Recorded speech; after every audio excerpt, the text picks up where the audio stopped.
હકીકત કહાની વીર મકબૂલ। કાશ્મીરનું એક ગામ બારામુલ્લા એનું નામ। કાશ્મીરથી 60 માઇલ જેટલું દૂર હશે। આગળ તો ઊંચા ઊંચા પહાડ અને ઊંડી ખીણો, એમાં પહાડી ટોળીઓ રહે। બારામુલ્લામાં નિશાળ હતી, તેમાં એક જુવાન શિક્ષકની નોકરી કરે।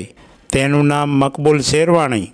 એક દિવસની વાત, સવાર થવાને બહુ વાર નથી, ગામના લોકો હજી ઊંઘ્યા છે એવે ટાણે સરહદની ખીણમાંથી મોટી એક ટોળી નીકળી પડી, બારામુલ્લાના સીમાડા પર આવી ગઈ।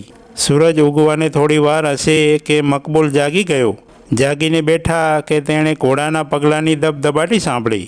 તે એકદમ ઊભા થઈ ગયા। ત્યાં તો સામે જ તડામાર દોડતા ઘોડા આવે છે। મકબૂલ સમજી ગયા કે આ તો પહાડી ટોળી છે। આ પહાડી ટોળી બારામુલ્લા ઉપર હુમલો કરવા આવતી હતી।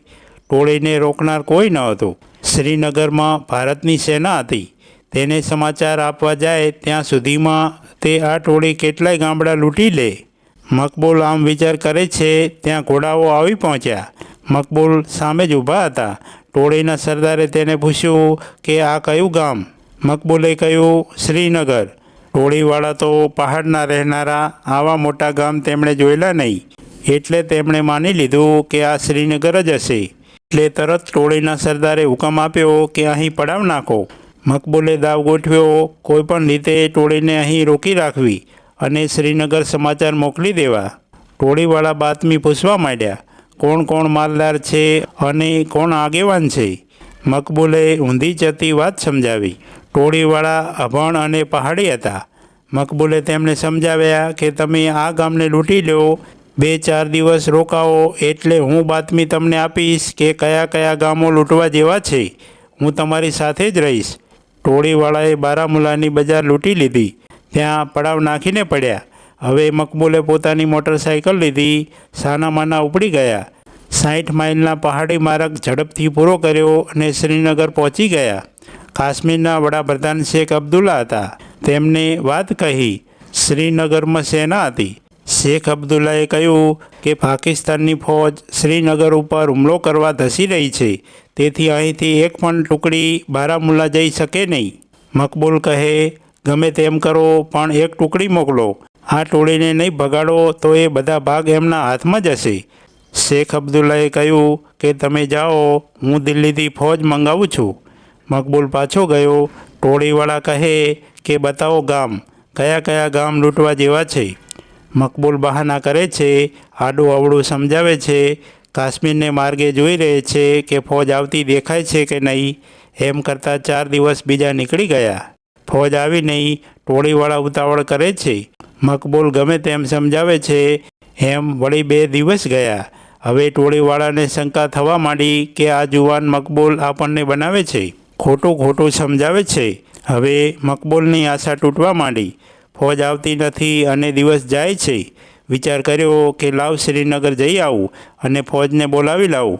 આમ વિચારીને તેણે મોટરસાઇકલ લીધી, માથે બેઠા અને ઉપડી ગયો। ટોળીવાળાને પાકો વહેમ બેઠો કે આ મકબૂલ આપણને બનાવે છે।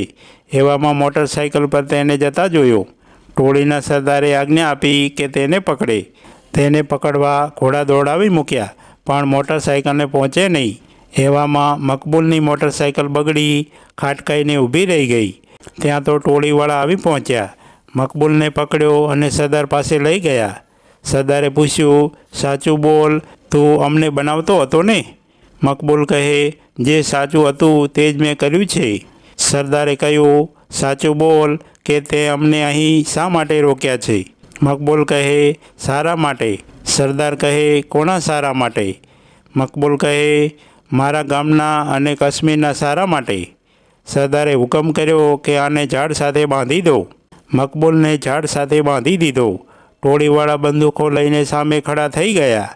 સરદાર પૂછવા માંડ્યા કે બોલ, તું શી ગોઠવણ કરતો હતો?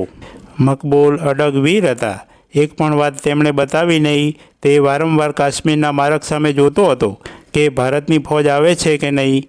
ત્યાં તો ધડામ કરતી ગોળી છૂટી, મકબૂલના પગમાં વાગી। વળી સરદારે પૂછ્યું કે સાચું બતાવી દે। મકબૂલ કશું બોલ્યો નહીં। એમ એક પછી એક 13 ગોળીઓ મકબૂલને મારી। 14મી ગોળી છૂટી કે મોટરની ધમધમાટી સંભળાઈ। એ ભારતની સેના હતી, કાશ્મીરથી આવી પહોંચી હતી।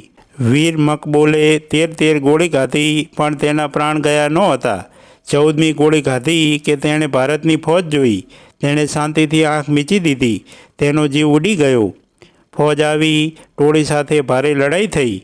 ટોળીને ભગાડી વીર મકબૂલને માનથી દફનાવ્યો અને એ જગ્યાએ વીર મકબૂલ શેરવાનીનું સ્મારક બનાવ્યું. આવી દરરોજ કહાની સાંભળવા માટે સબસ્ક્રાઈબ કરો અમારી ચેનલને.